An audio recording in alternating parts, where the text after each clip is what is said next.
PSV cinemas நேயர்களுக்கு வணக்கம். இன்றைக்கி நம்ம திரை விமர்சனத்தில் பார்க்க போகிற படம் வந்து டிசி. அருண் மாதேஸ்வரன் இயக்கத்தில் லோகேஷ் கனகராஜ் ஹீரோவாக நடித்த படம் தான் இது. இந்த படத்தை பற்றி பார்ப்போம். படம் ஓப்பன் பண்ணால் ஸ்டார்டிங்லேயே என்னன்னா, லோகேஷ் கனகராஜை ஒரு மாஸ் ஹீரோவாக காட்டுவாங்க. கையில் துப்பாக்கியோட அப்படியே ஒரு கேங்ஸ்டார் மாதிரி காட்டுவாங்க. ஆக்சுவலி கதை என்னன்னா, ஒரு கிராமத்தில் தன் குழந்தைய எப்படியாவது ஒரு ப்ரைவேட் ஸ்கூலில் படிக்க வச்சு பெரிய ஆள் ஆக்கணுன்றது ஒரு அப்பாவோட கனவாக இருக்கும். அதுக்கு அவருக்கு இருக்கிற ஒரே சொத்து வந்து நிலம்தான். அந்த நிலத்தை விற்றுட்டு தன் பிள்ளைய நல்லா படிக்க வைக்கணும்னு சொல்லி அம்மா அப்பா புள்ள வருவாங்க. வரும்போது ஒரு போலீஸ் என்ன பண்ணுவாருன்னா, ஒரு இடத்துல ஒரு பேரிகார்டு இருக்கும், அது சரி பண்ணிட்டு போடான்னு சொல்லுவார். சரி ஐயான்னு சொல்லி அவரும் அந்த பேரிகார்டை சரி பண்ணும்போது, என்னடா இடுப்பில் ஏதோ கட்டி வச்சுருக்கேன்னு கேட்பார் போலீஸு. அந்த அப்பா என்ன சொல்லுவாருன்னா, ஐயா இது மாதிரி என் பிள்ளைய ப்ரைவேட் ஸ்கூலில் படிக்க வைக்கணும், அதுக்காக தான் நான் என் நிலத்தெல்லாம் விற்று பணம் எடுத்துகிட்டு வந்திருக்கேன் ஐயான்னு சொன்ன உடனே அந்த போலீஸ் என்ன பண்ணுவாருன்னா, அந்த பணம் வச்சுருக்கிறவரை வந்து கொலை பண்ணி அந்த பணத்தை ஆட்டிய போட்டுருவார். இப்போ இந்த குழந்தையும் அம்மாவும் கணவரை தேடி வருவாங்க. பார்த்தா கொலை பண்ணி ஒரு இடத்துல போட்டிருப்பாங்க. இந்த விஷயத்த வந்து அந்த இறந்து போகிறவர்ல அவருடைய மாமனார் என்ன பண்ணுவாருன்னா, லோகேஷ் கனகராஜ்கிட்ட சொல்லுவார், இது மாதிரி நடந்துச்சு, என் பிள்ளைய வந்து என்ன பண்ணாங்கன்னே தெரில, கொலை பண்ணிட்டாங்களா இல்லை இருக்கிறானா இல்லையான்னு தெரில, இந்தமாரி பணத்தையும் ஆட்டிய போட்டாங்க அப்படின்னு சொல்லுவோன்னே, இப்போ அந்த போலீஸை தேடி லோகேஷ் கனகராஜ் அவர் கூட ஒரு 4 பேர் இருப்பாங்க, 4 கேரக்டர் வருது, அவங்களும் போவாங்க. போய் போலீஸை வந்து போட்டு தள்ளிடுவாங்க. போட்டு தள்ளிட்டு அந்த பணத்தை அங்கேருந்து எடுப்பாங்க. இப்போது ஒரு போலீஸை போட்டு தள்ளிட்டால் சும்மா இருப்பாங்களா? இப்போ லோகேஷ் கனகராஜ் மேலே ஒரு என்கொயரி வரும். யார் அவங்க என்ன ஏதுன்னு இவங்களை இன்வெஸ்டிகேட் பண்ணுறதுக்கு ஒரு ஆஃபீஸில் போடுவாங்க. அவர் கொஞ்சம் சிறப்பாக நடிச்சிருப்பார். அந்த கேரக்டருக்கு அவர் பொருத்தமாக இருப்பார். இப்போ இவங்களுக்கு தேடுறது, இவங்க ஒரு இடத்துக்கு போகிறது, மர்ட்ரு பண்ணுறது, போலீஸில் கொலை பண்ணுறது, ரவுடிங்களை கொலை பண்ணுறது, இப்படியே தான் கதை சுற்றி சுற்றி சுற்றி சுற்றி போயிட்டுருக்கும். இப்போ இவங்க தங்குறதுக்காக ஒரு பாருக்கு போவாங்க. அந்த பாரில் பார்த்தீங்கன்னா, அங்கே தான் ஹீரோயினே இன்ட்ரோ கொடுப்பாங்க. ஹீரோயின் யாருன்னா, நம்ம லப்பர் பந்து படத்துலலாம் பண்ண சஞ்சனா. இந்த படத்தில் அவங்க எதுக்கு இருக்காங்கன்னே தெரியல. அந்த மாதிரி தான் ஒரு கேரக்டர் பண்ணியிருக்காங்க. ஒரு 2 சீன் தான் வராங்க. அந்த 2 சீன்லேயும் சொல்லிக்கிற மாதிரி இல்லை. அதுலேயே அவங்க தம் அடிக்கிறது இந்த மாதிரி சீன்லாம் அவங்களுக்கு கொடுத்துருக்காங்க. அருண் மாதேஸ்வருக்கு வந்து சஞ்சனா மேலே என்ன கோவம்னு தெரில, இந்த படத்தில் பழி வாங்கிட்டாருன்னே சொல்லலாம். ஒன்றும் கேரக்டர் பெருசாக இல்லை. இப்போ இவங்க 2 பேருக்குள்ளே ஒரு சின்ன பாண்டிங் கனெக்ட் ஆகும். லோகேஷ் கனகராஜுக்கும் சஞ்சனாவுக்கும் ஒரு லவ் மூடில் இருப்பாங்க.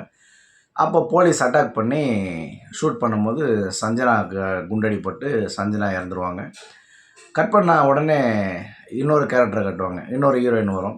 அந்த ஹீரோயினை யார் பார்த்தீங்கன்னா, ஒரு ப்ராஸ்டியூஸ் நடத்துகிற ஒரு பொண்ணு.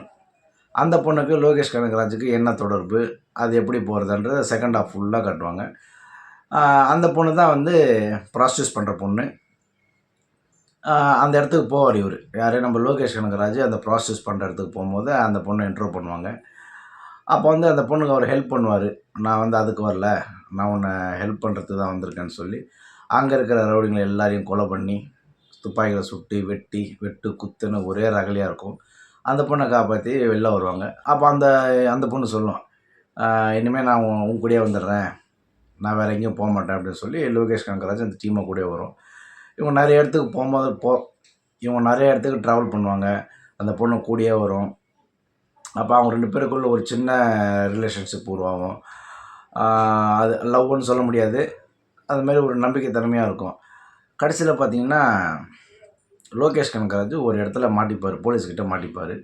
எல்லோரும் இவனை விட்டு போயிடணும்னு நினைப்பாங்க. ஆனால் அந்த பொண்ணு ஸ்ட்ராங்காக நின்று எப்படியாவது அவனை காப்பாற்றணும்னு சொல்லி அந்த கூட இருக்கிற கேரக்டர்ஸ் எல்லாம் சேர்ந்து லோகேஷ் கனகராஜை காப்பாற்றுவாங்க.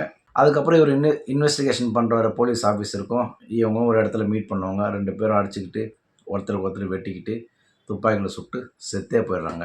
இப்போ லோகேஷ் கனகராஜ் கூட்டணியில் இருக்கிற 2-3 பேரும் காலி பண்ணிடுறாங்க, இப்போ சுட்டு தள்ளிடுறாங்க.